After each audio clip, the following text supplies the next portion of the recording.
Naku po, breaking news ito mga kababayan. Kakapasok lang po nito.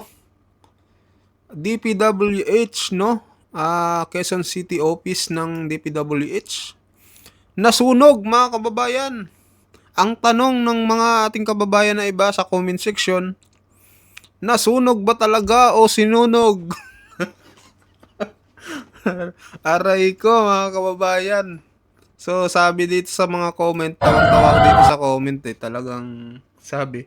So ayun, sunog files na po. Nako mga kababayan, talagang nagtataka sila bakit daw nasunog ng ganun kadali itong office ng Quezon City. Yung DPWH, parang ngayon lang to nangyari mga kababayan. Na ang office ng DPWH ay nasunog ng ganun-ganun lang kabilis mga kababayan. Naniniwala ba kayo dito?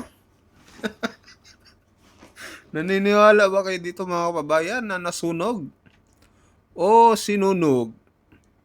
Oy, ako'y nagtatanong lang naman mga kababayan, di ba?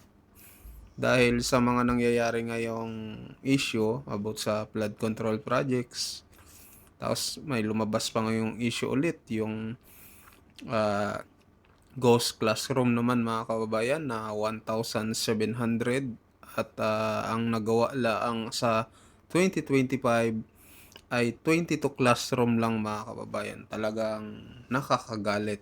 At tapos ito dumagdag pa yung ano daw DPWH BRC Quezon City, yung office ng DPWH dito na napakalaki ay nasunog ng ganun-ganun lang kadali mga kababayan. Ano kaya ito? Sa palagay nyo, nasunog ba talaga o sinunog? Ito yung maraming tanong dito na sa comment section mga kababayan. Tayo nagbabasa lamang dito. Sabi dito, ayan o, haha, mark safe na ang mga kontraktor at mga opisyal na involved. Ayan. Recorded na yan sa computer lahat ng ebidensya na nakalap. Di na nila yan mababago kahit sunugin pa nila. Lalo na HOR sabi niya. So ayun, sunog files. Baka may mahalagang dokumento dyan, sabi daw dito sa comment section.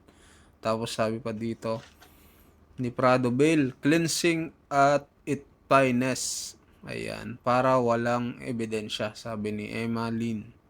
Sabi naman ni Ellen Sulaiman, Mlock, case closed. So, panoorin muna natin to guys. Na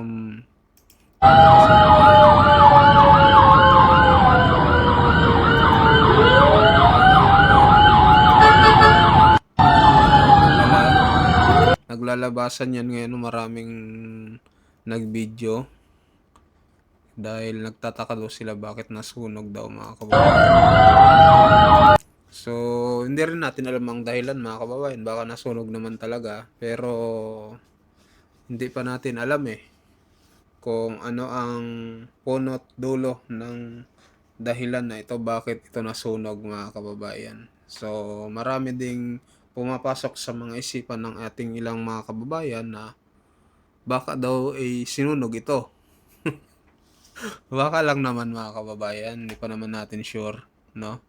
So, wag po muna tayo magbigay ng mga kung ano-anong mga ano, ano dyan, komento. So, tingnan muna natin yung punot dulo nito kung bakit yung mga dahilan pala nito kung bakit nasunog itong DPWH office sa Quezon City. So, anuhan muna natin kung ano ang investigasyon ng ng ahensya. Pero syempre, yung taong bayan talaga makakapag-isip ng mga dahilan, di ba? Dahil maraming ang kinakasangkutan ngayon itong DPWH about sa mga issue ng flood control. Tapos sa dito pa marami pa mga kababayan. Tapos yung kakapasok lang ngayon na ghost classroom. Talagang makakaisip ang tao ng masama, no? So, ayan, mayroon pa dito. Ito pa.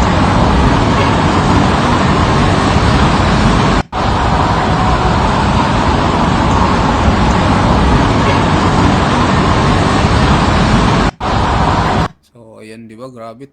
Parang tupok na tupok, mga kababayan, no? Ayan, no? Grabe ang itim ng usok. Tapos dito rin, halos lahat ng nakikita kong post na ganito, mga comment ay talagang nagtataka yung mga tao sa comment section dito. Sabi, baka naman sinunog talaga to. Clean all the evidence. Ayan. Sabi naman ni De La Torre John Paul, as per plan daw. Ayan. Ibig sabihin plan. Di ba maraming ding issue dyan sa Quezon City, mga kababayan? Tungkol na lamang yung si Congressman Atayde, di ba? Pinangalanan nyo ni Diskaya. At sa iba't ibang distrito pa dito sa Quezon City ay nabanggit din doon sa statement ng mga Diskaya. So, kaya yung tao nakakaisip ng mga dahilan na baka ito'y sinunog daw talaga. Pero wag muna tayong magano, mga kababayan, baka mamaya ay ano yan tayo, 'di ba? Nagkamali tayo. So, tingnan muna natin yung anggulo kung ano ba talaga ang dahilan. Pero hindi pa rin ako makaget over dito sa mga comment ng ating mga kababayan na talagang halos lahat ng comment dito ay ayun nga yung iniisip nila. Baka daw sinunog, mga kababayan. Ayan, 24/7 na tumatakbo. Paper shredder overheat. Ayan. Sabi pa dito ni Mary Chris Pogos, Ibiola cleansing. Ayan, clean as you go policy. Case closed na ba? Smell something fishy. Ayan, sabi ni Charlie Lee Gesamol. Ayan. Di ba, mga kababayan? Kayo, anong opinion nyo sa mga nanonood? Anong opinion nyo?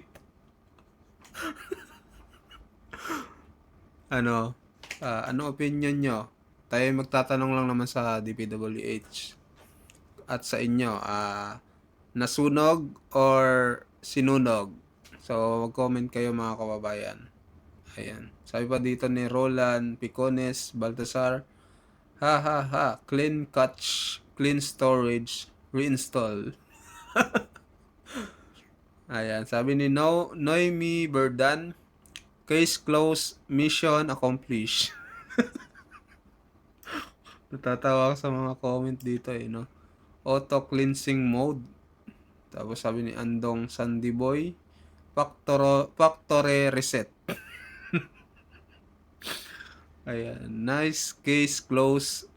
No track, no footprints. So, Mary Chris Santos, okay na. Case close. Puro case close dito yung comment, mga kababayan. Ayan. Case close. Yan, puro case close. Case close sa Pilipinas #1. Sabi ni Seld Hikori Juanates, problem close. Okay na kayo. Ayan, Catherine Ogatya, naka-iCloud na. Evidence, sorry na lang. Ayan, Nurse Power. Ayan, oy, come on, let's twist again. Oh, let's twist again. Chill Dings, ayan, appeal na nas plan B or a plan C na. Onin Ragmak Obsyoma, ayan, may masusunog pa dyan. DPWH is building. Aha, ayan. Clearing operation, ayan. Sabi ni Inor Preleo. Joel Floreta, Tuara finish na. Ayan, desperate move, last resort. Ayan, Gilbert Amit Lanosa Jr. One building down. Ervin Pasqua, finish or not finish, born the evidence. Ayaw talaga 'tong mga comment, no? Talagang mapapatawa ka mga kababayan. So anong comment niya dito sa nasunog na DPWH office dito sa Quezon City? So anong opinion niyo mga kababayan? No? Mag-comment po kayo at mag-like ng ating video. Hanggang dito na lang po mga kababayan. So maraming salamat po. Sa mga bagong pasok pala mga kababayan, yung mga bagong subscriber natin, ay mga bagong nanonood pala ngayon, ay pa-subscribe naman po mga kababayan. Maraming salamat po.